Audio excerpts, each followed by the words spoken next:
2025 NBA free agency is just 2 days away, and the Warriors expect to be major players. And we also have some major news to discuss surrounding Jonathan Kuminga and what Mike Dunleavy has had to say in his media availability. Before we get into all that, though, make sure you are subscribed to the channel because we are bringing you guys Warriors content like nobody else on YouTube this offseason. And we are just 140 subs away from our next goal of 96,500 subscribers. If you're a diehard Warriors fan, you're going to love what we got going on here at the channel. Plus, we'll be live when free agency opens on Monday. So subscribe and turn your notifications on so you never miss a beat and you know when we go live.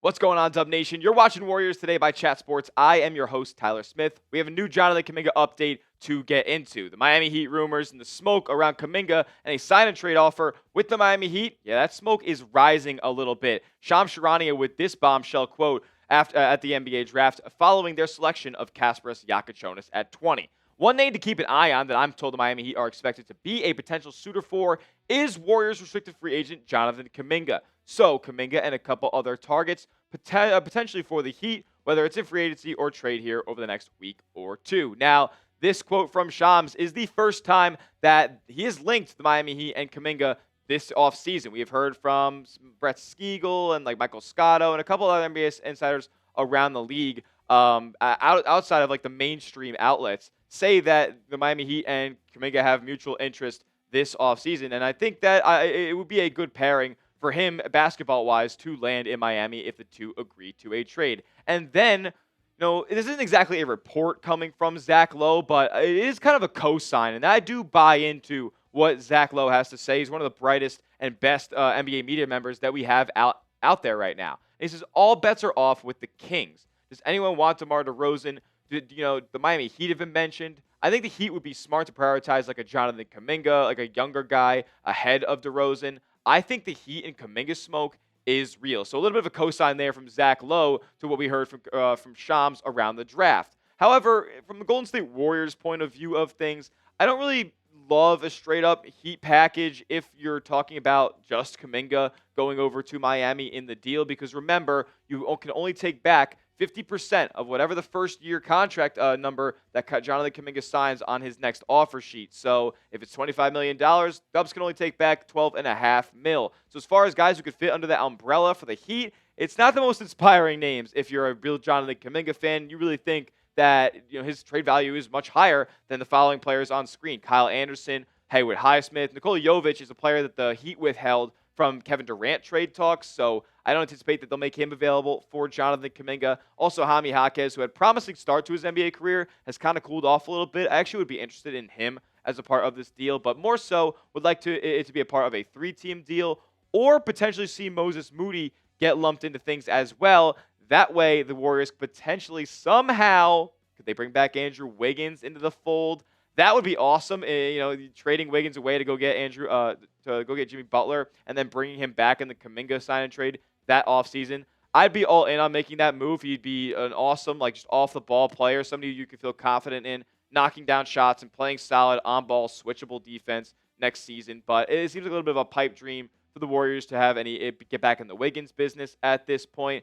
As far as the Heat go, I think that they are a real legit suitor, and I think it's the most likely landing spot for Kuminga at this point. They are the favorite according to the online sports books and all that stuff, so we'll see what ends up happening if he does end up leaving Golden State. On the flip side, from some other teams that we've kind of heard around the scuttlebutt of the league, the Chicago Bulls, is that interest even legit? I don't think we've actually heard much from anybody on the Bulls side of things that they're having major Jonathan Kuminga interest this summer. They do have some names across their lineup and their books that I'd be interested in as far as a return goes. Kobe White is a name to note, and I'd be through the moon if the Warriors could pull that off. They have been said that the Bulls are looking to move off of Lonzo Ball or Kobe White this offseason. So if the Warriors could swing that and get Kuminga to Chicago, that would be awesome. But they did just draft a raw athletic wing in Noah Essenge out of France, so maybe they're out of the Kuminga business at this point. I don't really want Nikola Vucevic either. Sam Amick of The Athletic did say this about the Sacramento Kings, who kind of entered the fold now. Said, the quote, "The Kings will be monitoring Kuminga's market, but it also appears unlikely that Kuminga will ultimately come their way." So it kind of just seems like the Miami Heat are in the driver's seat at this point.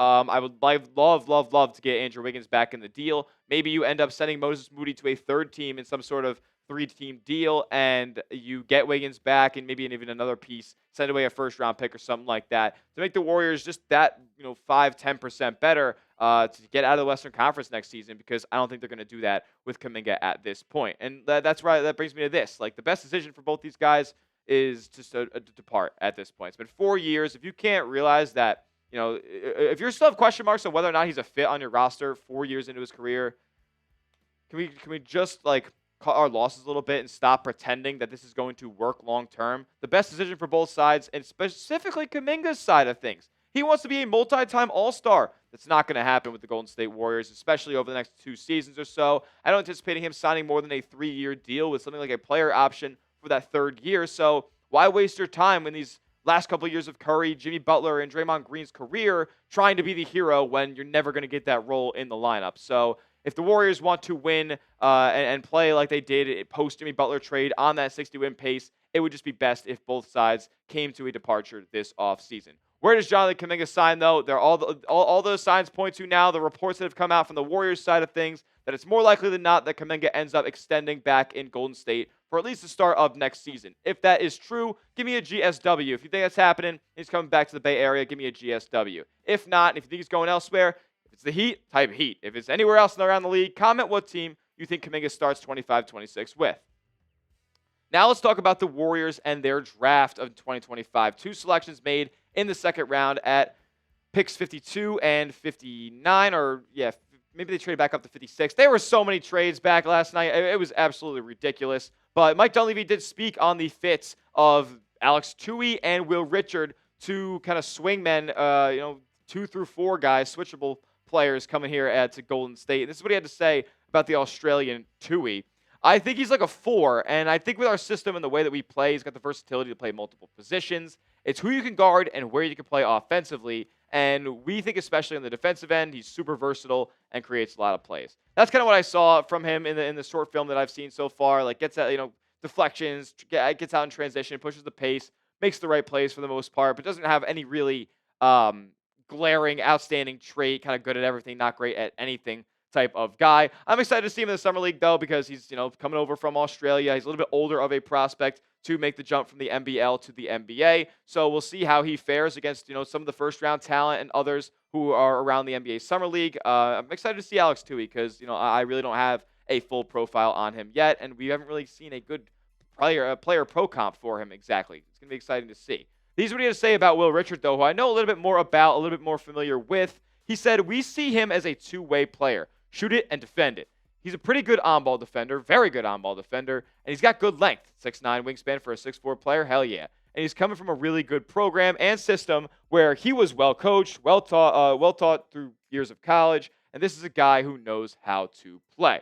Now, Will Richard, he might, in my day, I think this is my long-term, best case scenario with Will Richard here is he makes Moses Moody expendable. Like another 6'4", 6'5" player, a little bit of collegiate experience to his game, and he's got elite length already. Like he can defend, hit the outside shot, and if he could do that with more consistency than Moses Moody, I think Will Richard has a legitimate chance to crack the Warriors rotation and be this year's Quentin Post for the Warriors on the bench coming off as a small guard or wing.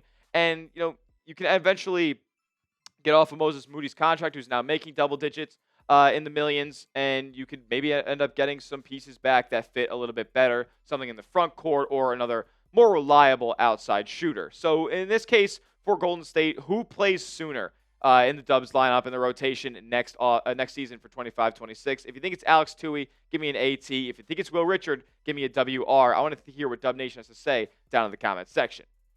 More about the draft a little bit, and then kind of transitioning into the Warriors' trade outlooks and free agency this offseason. He said, "We add these draft picks into the roster however we do it, but I think we'll be looking at the shift of roster the most in free agency, more so than the draft." So Golden State didn't get really splashy when it comes to making big trades or moving into the first round or something like that. In 2025, they seem like they're prioritizing free agency right now. And how splashy exactly are they going to get? They have a couple of different opportunities at their disposal at this point. When you look at their exceptions on their books right now. They're not a taxpayer, so they got that $14.1 million taxpayer mid-level exception, or non-taxpayer mid-level exception. And keep in mind, you do get hard capped at the first apron if you do use that. So I'm not sure if the Warriors want to get in that business. Maybe if they get off of Kuminga, they end up deciding to use it. I think they will end up doing so because they want to put the best roster they can around Steph, around Jimmy, around Draymond for these next couple of years. Got the biannual exception as well, $5.1 million, and then an $8.8 million trade exception. Keep a name on your mind, George Niang, who could fit into that as a nice shooter off of the bench, second-round draft picks, and the vet minimum as well. We'll talk about the Warriors free agency and their trades that they can go down a little in just a second. But the 4th is coming up, and you guys get swagged out in this Warriors USA gear. Get yours today at this link right here, chatsports.com/Dubs4th. With our friends over at Fanatics, they'll hook you up with a fresh 4th of July tee for your Golden State Warriors. You can chop it up while you're chopping up some dogs on the grill. Chatsports.com/Dubs4th to get yours today.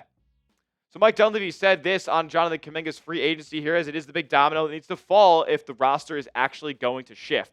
He said, for both sides, we like to figure something out as soon as possible. That's the way it goes sometimes to restricted free agency. I'm not going to stress about it too much, but the main thing is making the right decisions, figuring the whole thing out, whether that is day 1 or day 10. I would not like that to be day 10. I might be on a little bit of a vacation 10 days after free agency starts. But regardless, I think Mike Dunleavy knows deep down that Jonathan Kuminga doesn't fit, and he probably is more leaning towards the side of finding a trade partner for him this offseason. And whether that's the Heat or whether that's somebody else, hopefully somebody's got a big investment into Kuminga forthcoming this summer, and the Warriors can get some value back and maybe potentially a better fit, even if it's not a better overall basketball player than Kuminga. And at the end of the day, is Mike Dunleavy is going to make the basketball decisions for this team, but how much is Joe Lacob going to influence Jonathan Kuminga and his potential return to Golden State? He said previously, publicly, that it's going to take a lot for him not to match. He said it's going to take a lot for me not to match, and then a lot for us not to match. He kind of corrected himself there. We know Lacob is a massive, massive, massive Jonathan Kuminga fan. So is he going to step in and match anything that Kuminga gets offered this offseason? Because I can't expect it getting higher than anything that is like $27 million a year or more. So it sounds like Dunleavy is leaving it up to Kuminga himself on whether or not he wants to come back, but hopefully Joe Lacob does not step in and just automatically match whatever JK gets. Dunleavy with more here. He said, I think from his end, ultimately, he's the one that has to sign the contract. If it happens with us, it's reflective of his desire to be here. At this point, man, I'm really 50-50 on what's going to go down with JK. Like, for the longest time during the season, like after the trade deadline and all this stuff, like I kind of just figured he'd be on his way out this offseason. The next thing you know, he has a couple of standout performances after getting the DNPs, in the early postseason, and then played very well in the Minnesota series when Steph went down. So people have kind of been expecting that he potentially comes back, as it's also difficult to find a trade partner for him, and you're not going to get equal value back considering the money you're sending out. So I'm 50-50 on what happens at this point. I do just think that it would make sense for both sides to start fresh, to start next season before there's any chaos in October, November, December. We get close to the trade deadline and there's more roster uncertainty. We'll see you guys all in the next one. As always, subscribe to the channel and let's go Dubs.